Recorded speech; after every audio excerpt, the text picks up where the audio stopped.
Hello, good evening guys. कैसे हैं आप लोग? बिल्कुल मस्त। देखो, आज हम लोग स्टार्ट करेंगे फिर से इलेक्ट्रोकेमिस्ट्री का थर्ड पार्ट। ठीक है, और दो पार्ट हो चुका है और मुझे बिल्कुल पूरा भरोसा है आप लोगों के काम पे कि आप लोगों ने बिल्कुल बिंदास दोनों लेक्चर अच्छे से कर लिए होंगे और अच्छे से पूरा समझ लिया होगा कि इलेक्ट्रोकेमिकल सेल क्या होते हैं ना। बिल्कुल इलेक्ट्रोकेमिकल आपको अच्छे से समझ में आ गया होगा, नो डाउट। आपने यहाँ बिल्कुल आराम से क्या क्या होगा, इलेक्ट्रोलिसिस, अरे सॉरी, इलेक्ट्रोलाइट लिए होंगे और यहाँ पे मेटल लिए होंगे, मेटल का इलेक्ट्रोलाइट लिया होगा, यानी सॉल्यूशन लिया होगा। ठीक है, और देखा होगा आराम से कि एक तरफ ऑक्सीडेशन हो रहा है, एक तरफ रिडक्शन हो रहा है।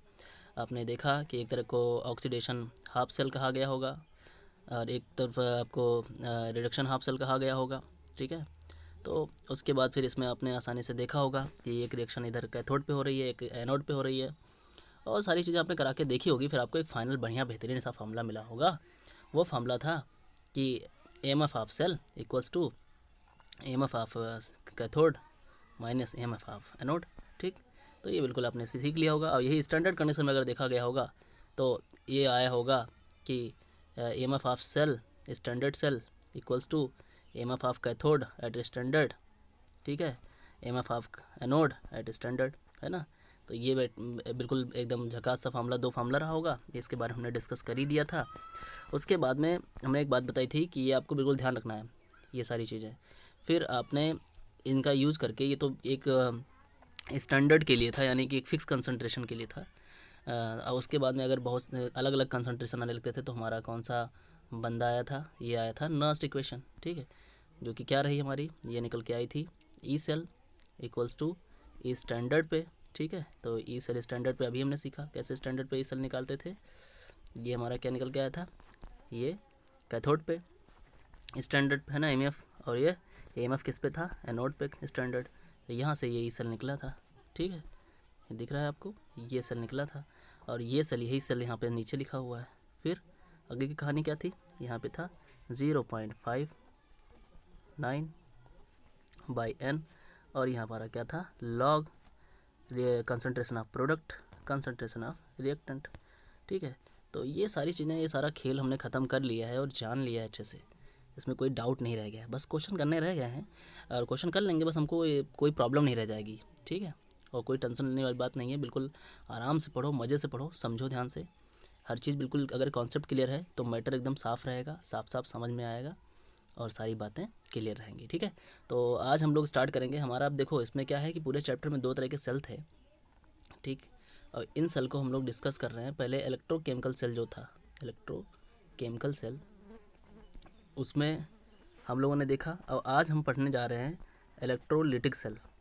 ठीक है, आज हम पढ़ेंगे इलेक्ट्रोलिटिक सेल।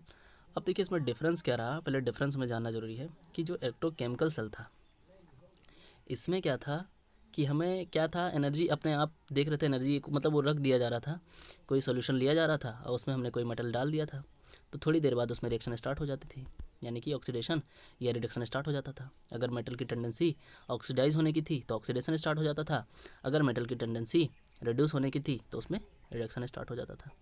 तो ये चीज़ें हमने देखी थी, तो ये सब चीज़ें खुद से हो रही थी। तो नेचर में इसको हमने बोल दिया था कि यहाँ पे क्या हो रहा है, स्पॉन्टेनियसली हो रही है, तो इस रिएक्शन को हम लोग स्पॉन्टेनियस रिएक्शन बोल दिए थे। But in case of electrolytic cell, यहाँ पे हमें एनर्जी देनी पड़ेगी और ये नॉन स्पॉन्टेनियस कहलाएंगे, क्योंकि ये खुद से नहीं होंगे, ये हमें कराना पड़ेगा। ठीक है, तो यही ध्यान रखिए, यही मेन डिफरेंस इन दोनों सेल में है। ठीक है, तो सारी बात हो गई थी और हम लोगों ने अच्छे से सब कुछ देख लिया था, और अब स्टार्ट कर लेते हैं बिना कुछ टाइम वेस्ट किए, इलेक्ट्रोलिटिक सेल। ठीक है, तो इलेक्ट्रोलिटिक सेल के बारे में पूरी बात समझते हैं, ध्यान से समझिए। हाँ, तो इलेक्ट्रोलिसिस सेल जो होते हैं उसमें क्या चीज़ें होती हैं, उसके नाम से भी कुछ बातें क्लियर हो रही हैं। तो पहले देखिए, पहले हम इसमें जब हमें ये रिएक्शन खुद से करानी पड़ती है तो इसमें देखना पड़ेगा कि हमें क्या क्या चीज़ लेनी पड़ेंगी ताकि रिएक्शन आसानी से हो सके। ठीक है, तो एक आपको लेना पड़ेगा यहाँ पे, एक ऐसा आपको एक कंडक्टिंग एक तरह का एक वेसल लेना पड़ेगा। वो कैसा होना चाहिए, कंडक्टर होना चाहिए, बैड कंडक्टर ऑफ इलेक्ट्रिसिटी, या बोल सकते हो नॉन कंडक्टिंग होना चाहिए, इसमें करंट पास ना करे। ठीक है, क्योंकि आप जब रिएक्शन कर रहे हो तो आपको बच के रहना है। तो यहाँ पे ये पूरा नॉन कंडक्टिंग हो जाएगा। ठीक, और देखिए बिल्कुल सेम प्रोसेस वही रहेगा कि हमें यहाँ पे एक एक रॉड डालनी होगी, ठीक है, एक एनोड होगा, जो कि ये इलेक्ट्रोड कैसी होगी, एनोड होगी, ठीक। और दूसरी साइड हमें क्या करना होगा, एक कैथोड करना होगा, दूसरी साइड हमें एक कैथोड करना होगा। चलो ठीक है, दोनों हो गया, ओके। अब आप जानते हो कि कैथोड हमारा नेगेटिव, एनोड हमारा पॉजिटिव, क्लियर है। सारी बातें देखते चलो, बिल्कुल वही सारी चीज़ें हैं, बस थोड़ी बहुत चेंजिंग रहेंगी कि हमें यहाँ पे जो काम कराना है वो हमें खुद ही कराना होगा, क्योंकि वो जो इलेक्ट्रोकेमिकल सेल थे वो नेचर में खुद से हो रहे थे, बट ये हमें कराना पड़ेगा। यहाँ पे हमें इलेक्ट्रिसिटी खुद देनी पड़ेगी, तब जा कर के केमिकल एनर्जी यहाँ पे जनरेट होगी, ठीक है। तो देखो ये हो गया हमारा क्या, आप ध्यान से देख रहे हो, ये हो गया हमारा इलेक्ट्रोलाइट, ठीक। वहाँ भी इलेक्ट्रोलाइट था, यहाँ भी इलेक्ट्रोलाइट होगा, बट अब यहाँ पे क्या होगा कि जैसे यहाँ पे हमने देखा था कि खुद से हो रहा था, वहाँ पे जब केमिकल सेल पढ़ रहे थे, इलेक्ट्रोकेमिकल सेल, तो खुद से रिएक्शन हो रही थी, बट यहाँ पे हमें रिएक्शन करानी पड़ेगी, ठीक है। यहाँ पे आप कोई बैटरी वैटरी यूज़ करोगे, ठीक है, तो यहाँ पे क्या होगा कि इसका नाम ही है इलेक्ट्रोलिसिस, और केमिस्ट्री में या फिजिक्स में लिसिस वर्ड का मतलब होता है टूटना।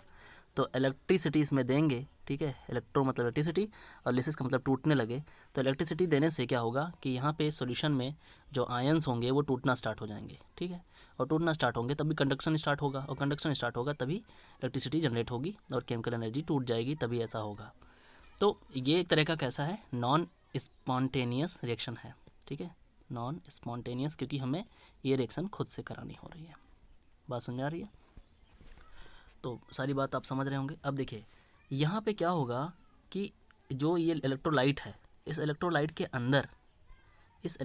अंदर जब ये इलेक्ट्रिसिटी हम यहाँ से आप फ्लो करवाते हो, ठीक है, कुछ करा करके, तो यहाँ पे जो एनायन होते हैं, ठीक है, वो एनायन क्या होते हैं, एनायन हमारे नेगेटिव होते हैं, कैटायन हमारे पॉजिटिव होते हैं।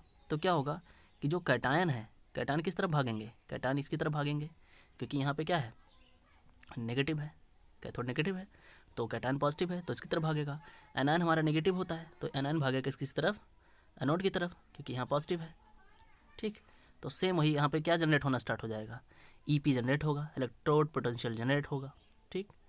तो यहाँ पे सेम वही प्रोसेस हो रहा है। ये सारी बात आपको ध्यान से देखना है कहाँ पे क्या हो रहा है, और ये चीज़ एकदम देख लें कि यहाँ पे जो बस एक ही काम करना है कि जो यहाँ पे हमारे पास में इलेक्ट्रोलाइट है, ये जो हमारा इलेक्ट्रोलाइट है, इस इलेक्ट्रोलाइट को ब्रेक करना है, ठीक है, और इसके कैटायन आनायन को इधर उधर मूव कराना है फ्रीली, ताकि वो आसानी से एनोड की तरफ और कैथोड की तरफ जाए, ठीक है। और ईपी यानी कि चार्ज सेपरेशन जनरेट हो, चार्ज सेपरेशन जनरेट होगा तब वहाँ पे क्या होगा, इलेक्ट्रोड पोटेंशियल आएगा, ठीक। तो ये सारी बात बेसिक बात हो गई। अब हम आगे बढ़ते हैं। अब इलेक्ट्रोलाइटिक सेल का जो प्रोसेस है वो 3 तरीके से हो सकता है। मतलब कि अगर हम देखें यहाँ पे तो हमने एक कंडक्टर लिया, नॉन कंडक्टिंग वेसल लिया, तो ये 3 कंडीशन में जा सकती है। कंडीशन नंबर फर्स्ट में क्या करोगे कि यहाँ पे जो हम इलेक्ट्रोलाइट ले रहे हैं वो कैसा होना चाहिए, लिक्विड मटेरियल यानी मोल्टन स्टेट में होना चाहिए, या तो मोल्टन कंडीशन में हो सकती है, यानी कि घुला हो, ठीक है, मोल्टन स्टेट में होना चाहिए। और सिर्फ क्या होना चाहिए, हम जिस पे मान लो कि यहाँ पे कौन सा अगर ले रहे हैं, सपोज दैट हमने यहाँ पे एक इलेक्ट्रोलाइट लिया है NaCl का, तो सिर्फ NaCl होना चाहिए और मोल्टन स्टेट में होना चाहिए, ठीक है। तो मोल्टन स्टेट मतलब क्या कि इसके आयंस क्या होंगे, NaCl के आयंस अलग अलग हो जाएंगे, Na+ और Cl-, कैटायन आयन अलग अलग हो जाएंगे। तो आसानी से यहाँ पे क्या होगी, हमारे कैथोड और एनोड रहेंगे, और Cl- भागेगा किसकी तरफ, इसकी तरफ भागेगा यानी एनोड की तरफ, और Na+ भागेगा किसकी तरफ, इसकी कैथोड की तरफ भागेगा, ठीक है, क्योंकि नेगेटिव होता है। तो ये बात हो गई। तो मोल्टन स्टेट में फिर यहाँ पे क्या हो जाएगा, यहाँ पे स्टार्ट हो जाएगा इलेक्ट्रोलिटिक सेल का प्रोसेस स्टार्ट हो जाएगा, ठीक। तो पहला स्टेट ये हो गया कि हमको जो इलेक्ट्रोलाइट लेना है कौन से स्टेट में होना चाहिए, मोल्टन इलेक्ट्रोलाइट होना चाहिए, मोल्टन स्टेट में होना चाहिए, ठीक।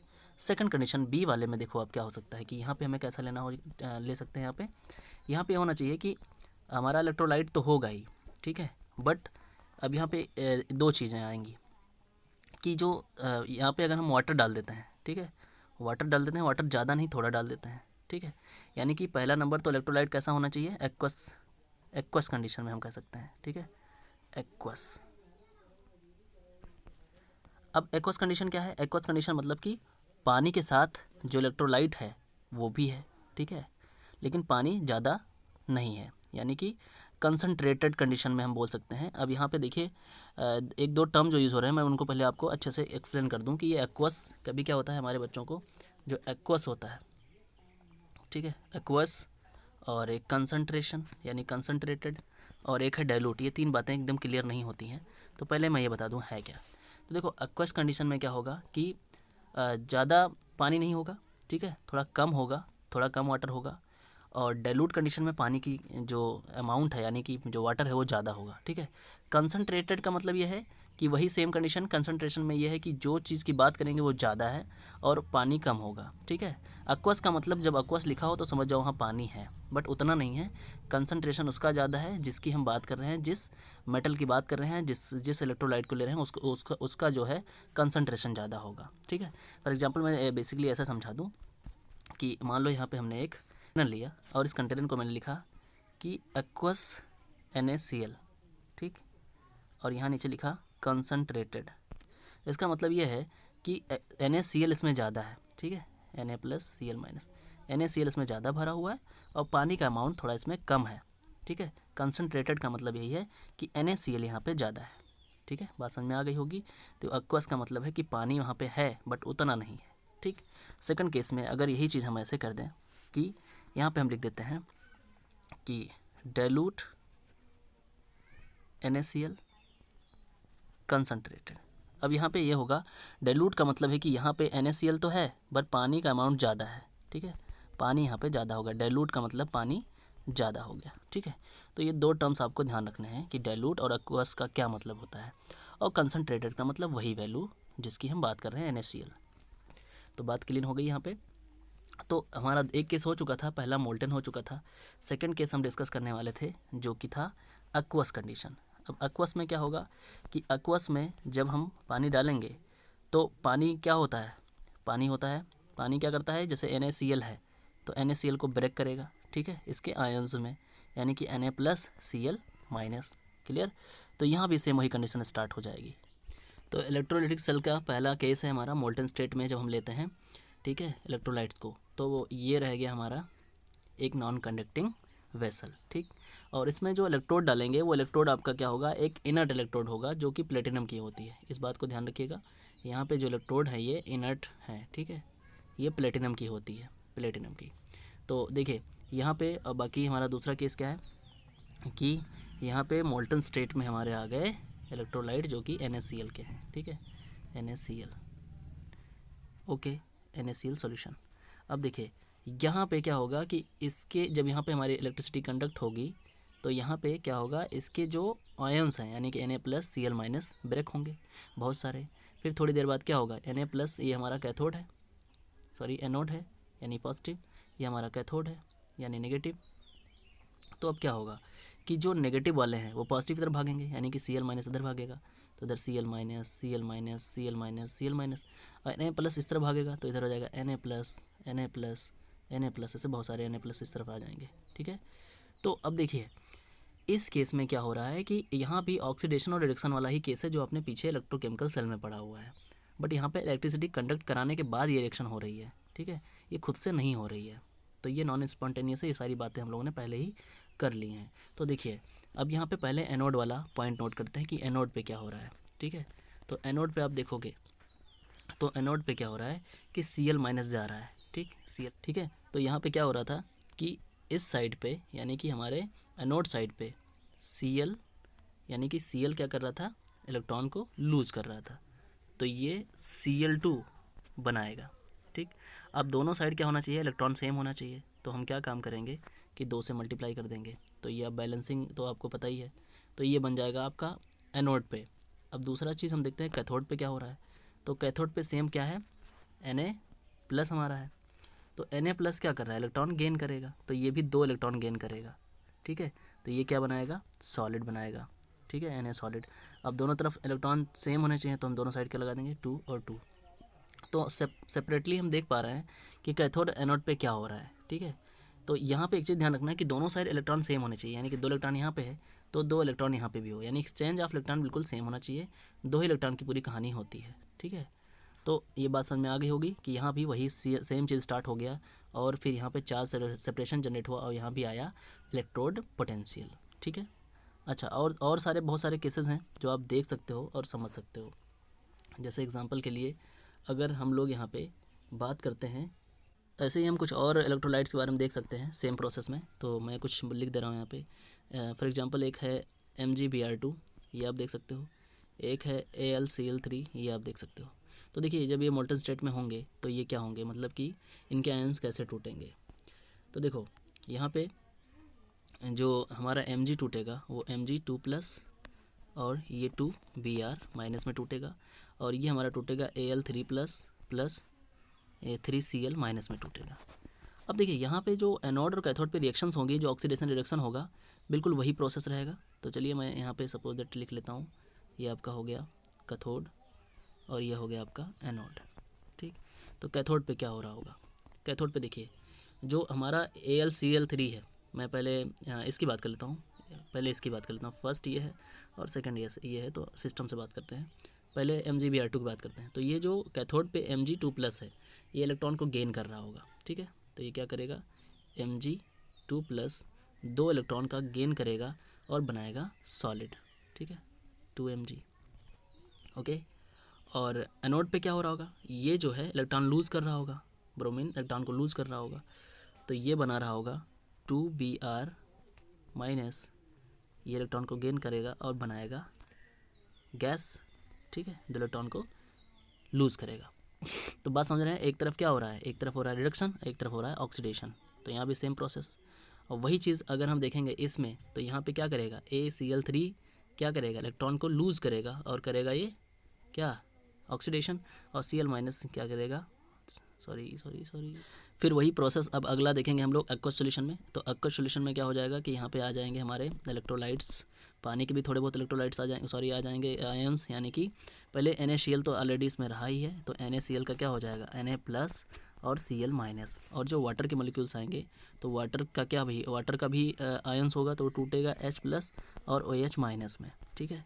अब यहाँ पे देखेंगे कि दो कंडीशन हो गई, यानी कि H+, यहाँ पे बहुत इंपॉर्टेंट केस हो गया कि H+ है और Na+ है, यानी दोनों क्या चाहेंगे, ये दोनों चाहेंगे कि हम ऑक्सीडेशन करें, ठीक है, और ये दोनों चाहेंगे हम रिडक्शन करें। तो अब यहाँ पे कंडीशन ये बनेगी कौन करेगा, ठीक है, कौन ऑक्सीडाइज होगा और कौन रिड्यूस होगा। तो इसके लिए हमें जाना पड़ेगा, देखना पड़ेगा SEP, यानी कि स्टैंडर्ड इलेक्ट्रोड पोटेंशियल का जो सीरीज़ हमने देखा था कि उसमें ऊपर जाने पे हमारा ऑक्सीडाइजिंग और नीचे जाने पे रिड्यूसिंग बढ़ रहा था, रिड्यूसिंग एजेंट कौन सा था, वहाँ से चेक करेंगे।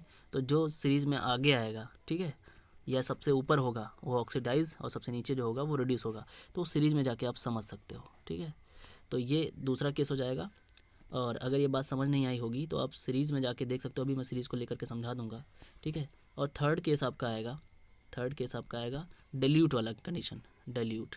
तो डिल्यूट में क्या हो जाएगा, डिल्यूट में आपका NaCl सपोज दैट है, इसमें पहले से हमारा NaCl इसमें है, तो ये इसके तो कंसंट्रेशन होंगे, लेकिन पानी के कंसंट्रेशन ज़्यादा हो गए, पानी का जो है ज़्यादा आ गया यहाँ पे मॉलिक्यूल, तो इसके आयंस भी ज़्यादा होंगे, H+ और OH-, तो इसमें बहुत सारे आ जाएंगे। तो ऐसे कंडीशन में क्या होगा कि कौन जाएगा, जिसका कंसंट्रेशन ज़्यादा होगा, यानी कि वही ऑक्सीडेशन और रिडक्शन में पार्ट लेता है जिसका कंसंट्रेशन ज़्यादा होगा, ठीक है।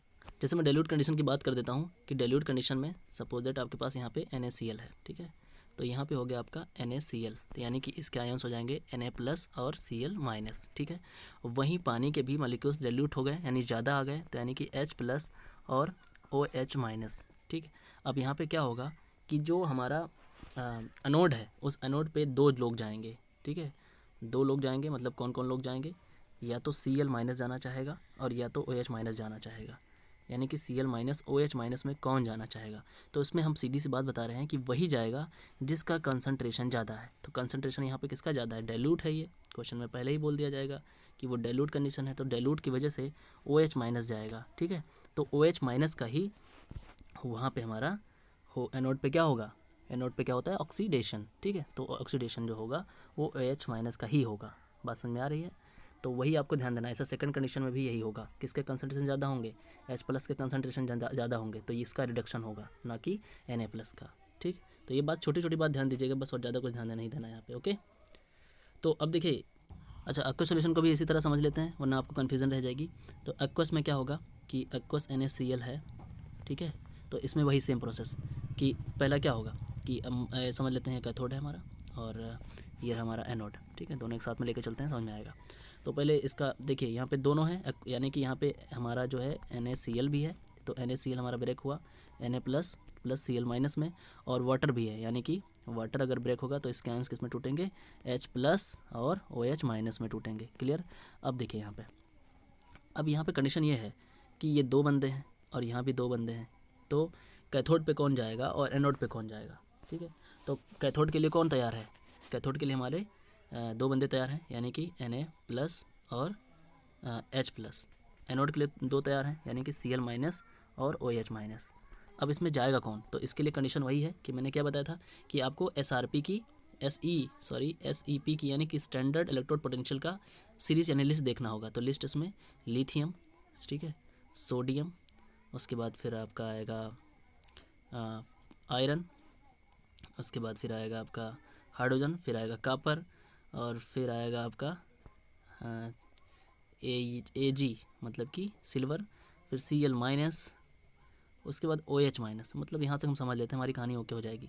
अब यहाँ लास्ट में आप देखेंगे कि Cl ऊपर है, यहाँ पे आप देख रहे हो Cl OH से ऊपर है, मतलब कि कौन जाएगा इसमें, जो ऊपर है वही उसका रिडक्शन होगा, वही रिड्यूस होगा, ठीक है। तो क्या होगा कि Cl माइनस इसमें जाएगा। तो अब दूसरे वाले केस में भी देखोगे कि कौन कौन ज़्यादा है, तो कौन जाएगा। अब यहाँ पे देखिए, यहाँ पे हमारा H प्लस जो है यहाँ पे है और सोडियम नीचे कहीं आएगा, मीन्स यहाँ पे H प्लस जाएगा। हाँ, तो मैं बात कर रहा था कि वहाँ पे जो हमारा तीन केस बना था, एक मोल्टन स्टेट, एक हमारा एक्वस और एक हमारा डाइल्यूट वाला केस। तो तीनों केस में ये पहला केस तो बिल्कुल इजी था, कोई प्रॉब्लम नहीं थी। सेकंड में एक्वस में हमारे दो आयंस आ गए थे, एक तो Na प्लस Cl के, और दूसरा वाटर के आ गए थे H प्लस और Cl माइनस के। तो यहाँ पे हमें देखना था सेकंड वाले एक्वस कंडीशन में, हमें ये जो सीरीज़ बनी हुई है इस सीरीज़ में देखना है कि कौन सा ऑक्सीडाइजन के ज़्यादा ऑक्सीडाइजिंग है और कौन सा रिड्यूसिंग है। तो वो हमें कैसे पता चलेगा, वही हमारा जो है एनोड और कैथोड पे जाके ऑक्सीडेशन और रिडक्शन करेगा, ठीक है। तो जैसे पहले मैं इस केस में समझ लेता हूँ कि जैसे हमारे पास ये दो चीज़ें थी, Na प्लस Cl माइनस। हाँ, तो एक था हमारा Na प्लस Cl माइनस, एक था हमारा था H प्लस और OH माइनस। अब यहाँ दो बंदे आ गए, एक तो ये हैं और एक ये हैं। तो ये देखना होगा कि एनोड पे कौन जा रहा है, तो एनोड पे ये जा रहे हैं, नेगेटिव में है, कैथोड पे ये जाएंगे। तो ये दोनों एनोड पे जाके क्या करेंगे, ऑक्सीडेशन। तो ऑक्सीडेशन कौन करेगा, अब कौन ज़्यादा ऑक्सीडाइजिंग है। तो इसमें आप देख रहे हो कि ये पूरी सीरीज़ आपके सामने है, इस सीरीज़ में आपको देखना होगा कि कौन ज़्यादा ऑक्सीडाइजिंग है, ठीक है।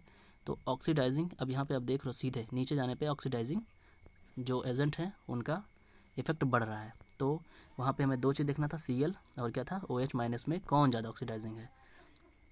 तो यहाँ पे आप देखोगे जो आपको ज़्यादा मिलेगा, जो ज़्यादा मतलब हाईएस्ट पे होगा, वही ऑक्सीडाइजिंग होगा और वही जाएगा आपके एनोड पे, ठीक है। सिमिलरली ऐसे कैथोड का देखना होगा, ठीक है। रिड्यूस का केस, तो रिड्यूस का केस जस्ट उल्टा लिखा हुआ है, ये देख सकते हो आप, यहाँ आपके सामने है ये, ठीक है। तो उल्टा यानी कि जिसका सबसे ज़्यादा होगा SEP यानी कि स्टैंडर्ड इलेक्ट्रोड पोटेंशियल, वो रिड्यूसिंग होगा। मैं सिंपली ऐसे बता दूं, जिसका सबसे ज़्यादा होगा SEP यानी कि स्टैंडर्ड इलेक्ट्रोड पोटेंशियल, वो क्या होगा, वो रिड्यूसिंग होगा, ठीक है। सबसे ज़्यादा वही रिड्यूसिंग एजेंट होगा। और जिसका SEP यानी कि स्टैंडर्ड इलेक्ट्रोड पोटेंशियल सबसे कम होगा, वो होगा ऑक्सीडाइजिंग। अब इससे कई क्वेश्चन सॉल्व होने वाले हैं। अब जब आप न्यूमेरिकल करोगे तो ये जो पॉइंट है, मैं आपको फिर से स्टार लगा दूं यहाँ पे, और बिल्कुल माइंड में रखिएगा ये चीज़, और ये टेबल का भी ख्याल रखिएगा थोड़ा सा। तो आप कई क्वेश्चन बिल्कुल हवा में कर पाओगे, बिल्कुल आसानी से कर पाओगे, अगर ये बात आपके माइंड में बनी रह गई तो ठीक है। थोड़ा थोड़ा देख लो यहाँ पे कि सबसे ज़्यादा किसका जो है SEP है और सबसे कम किसका है SEP, ठीक है। तो यहाँ से आप दिमाग लगा सकते हो और काफ़ी क्वेश्चन बिल्कुल आसानी से आपका, कभी कभी क्या आएगा, आपको एक ऑर्डर में फिट करना रहेगा, ठीक है।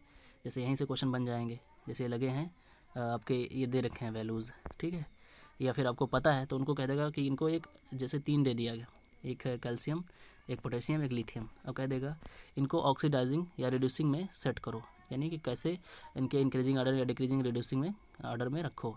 तो अब देखोगे कि कैल्शियम और मैग्नीशियम, पोटेशियम और लिथियम, ये आपके 3 हैं, और यहाँ पे आपको दिख रहा है कि इनके कैसे कैसे इनके स्टैंडर्ड यानी कि स्टैंडर्ड इलेक्ट्रोड पोटेंशियल हैं। तो देखो यहाँ पे सबसे कम जो होगा वो सबसे ज़्यादा ऑक्सीडाइजिंग होगा, तो सबसे कम वो रिड्यूसिंग होगा, मींस इनको सबसे लास्ट में रखा जाएगा।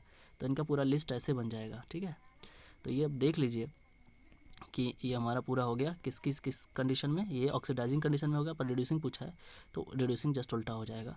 तो ये ध्यान रखिएगा थोड़ा, ये काफ़ी यूज़फुल है ये टेबल, तो काम करेगी, आपको रटना नहीं है, बस थोड़ा ध्यान रखना है कि किसका एसईपी ज़्यादा है और किसका एसईपी कम है, ठीक है।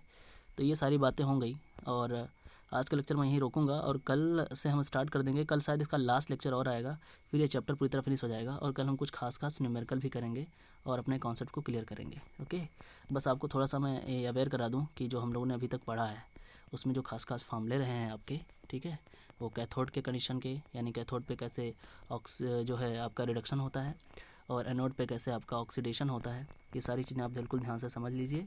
और यहाँ से कौन से 2-3 फार्मूले जो बने थे, यानी कि नॉस इक्वेशन जो बनी थी या फिर हमारा ई सेल का जो बना था, ठीक है, कैथोड माइनस एनोड का, ठीक। इसके अलावा जो हमारा ई स्टैंडर्ड के लिए बना था, ठीक है, कि ई स्टैंडर्ड ईएमएफ ऑफ कैथोड पे और माइनस एनोड पे, ये चीज़ मैं कई बार डिस्कस कर चुका हूँ। तो ये सारी चीज़ें ध्यान रखिएगा। और हमने थोड़ा गिब्स फ्री एनर्जी की जो बात कही थी, delta G equals to minus N F E cell, ठीक है, और स्टैंडर्ड गिब्स फ्री एनर्जी की जो हमने बात कही थी। तो ये सारी चीज़ें जो हैं जो आप लोगों ने पढ़ा है, ठीक है, तो वे बेसिकली आपने माइंड में अगर रखोगे तो आगे आने वाले न्यूमेरिकल आपके एकदम फटाफट लगेंगे और कोई प्रॉब्लम नहीं होगी। तो हम लोग न्यूमेरिकल पर डिस्कस करेंगे और बाकी चीज़ें जितनी भी बताई जा रही हैं आप बिल्कुल अच्छे से बैठ के समझिए, और समझ ना आती हैं तो आप मुझे तुरंत टेक्स्ट करिए, तुरंत मैसेज करिए, ठीक है, व्हाट्सएप नंबर पे, और आपको मैं सारे सॉल्यूशन दूंगा, ठीक है। चलिए मिलते हैं नेक्स्ट लेक्चर में, तब तक के लिए बाय बाय।